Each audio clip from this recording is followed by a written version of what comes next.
Behind the polished bronze and the red cloaks of legend, Sparta hid something far uglier. School books praised their phalanx, their last stands, their glory. But glory was just a mask stretched over a skull. The reality? A justice system that didn't punish, it performed. Executions weren't simple killings. They were public sermons in blood, orchestrated nightmares meant to paralyze everyone watching. The Spartan creed was poison distilled into one truth: weakness is disease, and like disease, it had to be cut out before it spread. Where Athens fined its criminals and other Greeks sent theirs into exile, Sparta staged horror shows. They wanted screams to linger in the ears of children, wanted bones cracking to echo down generations. Fear wasn't a side effect. It was the point. This wasn't chaos, it was policy. A small, paranoid city-state perched on the Eurotas ruled over a slave population that outnumbered them 10 to 1.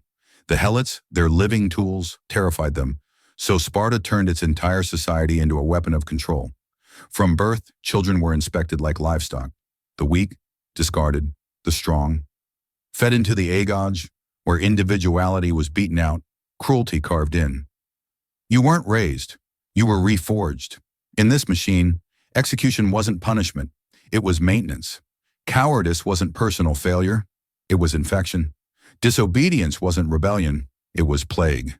Every act of violence was surgery, a scalpel applied to the body of the state. Mercy had no place here. Even their gods were woven into this machinery of fear. Strength was sacred, weakness blasphemous. To let a criminal live was to offend Olympus itself. Death became ritual, cruelty became worship, and horror was sanctified. In their eyes, executions weren't atrocities. They were offerings.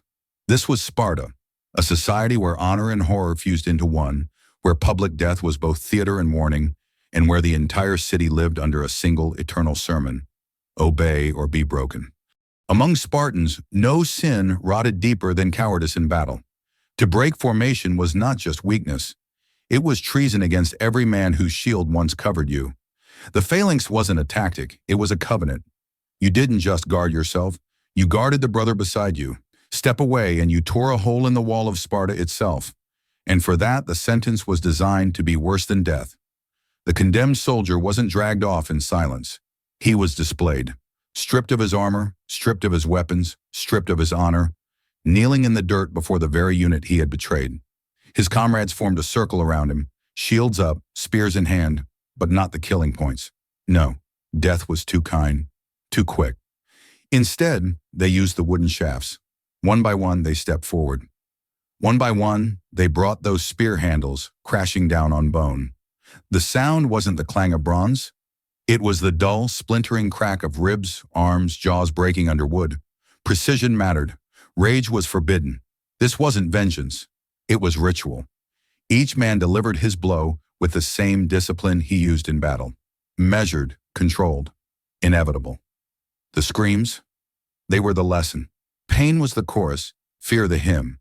Every soldier standing in that circle was meant to hear it, to taste it, to understand it could just as easily be him kneeling there tomorrow. The condemned wasn't allowed to die quickly.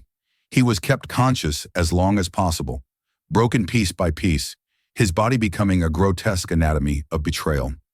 And the worst cruelty of all, he died staring into the eyes of men who had once trusted him, brothers who had once marched with him, fought with him, lived and bled with him, now dismantling him with the same calm precision they used to carve through enemies on the battlefield. It wasn't anger that killed him, it was discipline. Cold, mechanical, unfeeling discipline. And that is what made the circle more horrifying than any blade. Towering above Sparta loomed Mount Taygetus, majestic, untouchable, and hiding a throat of stone that devoured the unwanted. The Spartans called it the Apothetai, the place of exposure. But let's not dress it up. It was a dump for people the state decided didn't deserve to breathe. Criminals, traitors, infants born with the wrong body or the wrong face, all fed to the same abyss. A mountain made into a trash can for human lives. The condemned never got the luxury of a quick beheading.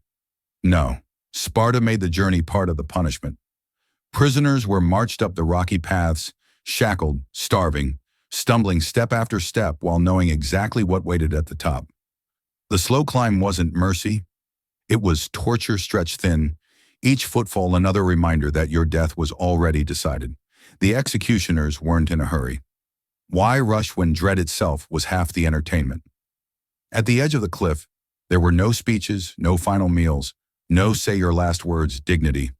If you were lucky, maybe a priest asked you to confess, but don't get your hopes up. Most were shoved without ceremony, tossed aside like spoiled meat.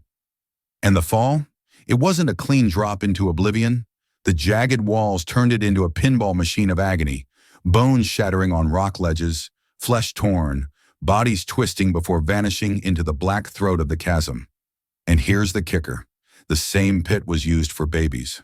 That's right. Spartan mothers didn't get to coo over their miracle of life if the newborn didn't pass the state's inspection. Too small? Too weak? Crooked leg? Off you go, kiddo, down Tagetes. Some societies sang lullabies. Sparta dropped their children like unwanted puppies off a cliff. Efficiency at its darkest. Modern archaeologists have found layers of bones at the site. Adults, infants, all jumbled together like some ghastly lost and found. It's the kind of evidence you can't spin into glory, though you can almost imagine a Spartan shrugging it off. What? We were just keeping the mountain-fed Mount Tagetes wasn't just an execution site, it was a symbol, a reminder to every Spartan, from slave to citizen, that the state owned you from the cradle.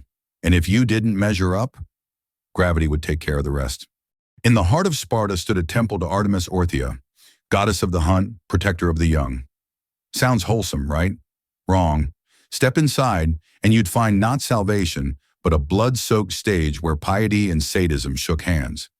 This wasn't a sanctuary. It was a slaughterhouse with better architecture. The condemned weren't your run-of-the-mill thieves or drunk troublemakers. No, this stage was reserved for crimes that supposedly offended the gods themselves. Sacrilege, temple robbery, violations of sacred law. Offenses so divine that only divine cruelty would do. At dawn, prisoners were dragged in, not to be forgiven, but to become props in a holy horror show. Priests performed rituals, not to cleanse the soul, but to make sure the altar was tidy enough for the bloodbath. The method was simple and sadistic, flogging, but not your ordinary lashings. The whips were made of bull hide, reinforced with bits of bone and metal. Imagine being beaten with a weapon that doubled as both leather strap and cheese grater. Victims were tied to the altar itself, stretched across the very stone where animals were usually sacrificed, except instead of a swift blade across the throat, they got hours, sometimes days, of being peeled apart, strip by strip.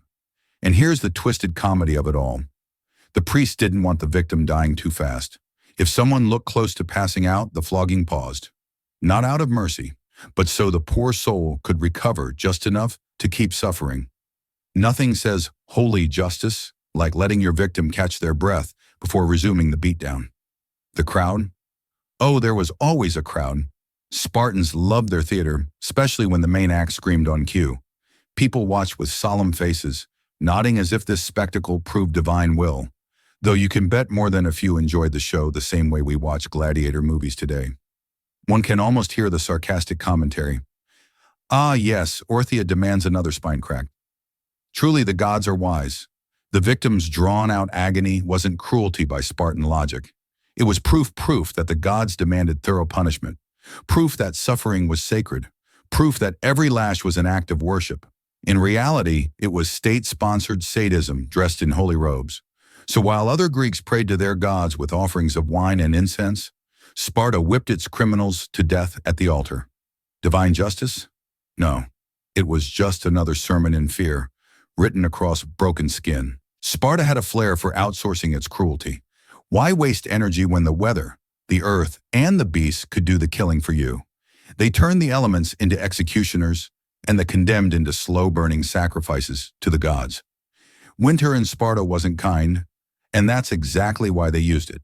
Stripped naked, chained to posts outside the city, prisoners were left to the mercy of blizzards.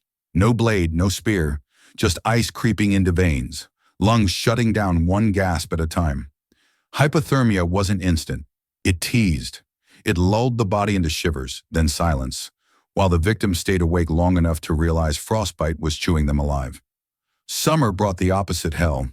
Victims were buried up to their necks in sand, their heads roasting under the Mediterranean sun. Hours stretched into days. Lips cracked, Tongues swelled, minds dissolved into hallucination. By the end, the desert heat left behind not men, but shriveled husks that looked less like corpses and more like warnings carved by the sun itself. Then there were the animal trials, where Sparta turned feeding time into execution. Condemned men were smeared with honey or animal blood, tied up and abandoned in predator territory. Bears, wolves, wild dogs, all lured by the scent. The result? A slow-motion dismemberment while the audience whispered to themselves that the gods had chosen the punishment. Divine judgment or just a bear with an empty stomach? Sparta didn't care. And if you thought death was the worst fate, think again. Some punishments were designed to grind reputation into ash before the sword arrived. Enter the coward's cloak. Imagine being stripped of your citizen's dignity, then forced into a patchwork robe of rags dyed in hideous colors, a human traffic cone announcing your disgrace. For days, weeks, you wandered the city as children threw stones, adults spat, even your family turned their backs. Death, when it finally came, was just a mercy. The real execution had already happened. Your honor had been slaughtered in public. Sparta didn't just kill bodies. It strangled identities, reputations, even the memory of its victims. Death was inevitable, but humiliation made sure the lesson bled into everyone watching. Beneath Spartan streets ran dungeons carved from stone, prisons that weren't built to hold, but to break. Cells were too small to stand, too narrow to lie down. Light was either absolute darkness or endless, dim glow, enough to unhinge the mind. Some chambers roasted like ovens, others froze like caves. The body survived, but sanity didn't. Foreign spies and captured enemies learned that interrogation here was less about answers and more about endurance. Torture wasn't sloppy, it was engineered. Implements with bone fragments embedded, restraints designed with cruel geometry. Tools not to kill quickly, but to keep the victim alive just long enough to spill everything. Final executions were spectacles. Crucifixion-like displays meant to be seen, meant to scar memory. Then came the Cryptia, the state's very own teenage death squads. Young Spartans, barely grown, were unleashed into the countryside with orders to kill helots who looked too smart, too strong, or simply too proud. A whole program built to teach murder as training. Victims strangled in their sleep, hunted in the fields, executed for nothing more than existing with potential. Generation after generation, the most capable slaves were culled, leaving behind only the obedient. The cruelty was systematic, industrial, and it worked, until it didn't. Mass killings became policy. Helots were summoned under false promises, feasts, honors, labor calls, only to be slaughtered en masse. Spears, throats cut, bodies dumped into mass graves. Sparta kept the survivors guessing, whispering just enough truth to ensure terror did the rest. Even children weren't spared from the machinery. Spartan boys were dragged to watch, even participate in executions, throwing stones at prisoners, spitting on disgraced cowards, watching men flogged to death. Childhood innocence wasn't lost. It was murdered on purpose, replaced with obedience and cruelty. Sparta's brutality didn't go unnoticed. Other Greeks whispered about it with revulsion. Persians scoffed that even barbarians would hesitate at such excess. Trade faltered, isolation grew, and the very system that kept Sparta strong made it brittle. Generations of traumatized citizens became soldiers who could fight but not innovate, rule but not adapt. Their fear-fueled machine collapsed under its own weight. Sparta thought terror was eternal. Instead, it rotted the roots of the tree. In the end, the screams that once thundered through Tegetus, Artemis's altar, and underground dungeons became echoes. Echoes warning that no empire can survive when cruelty is its only foundation.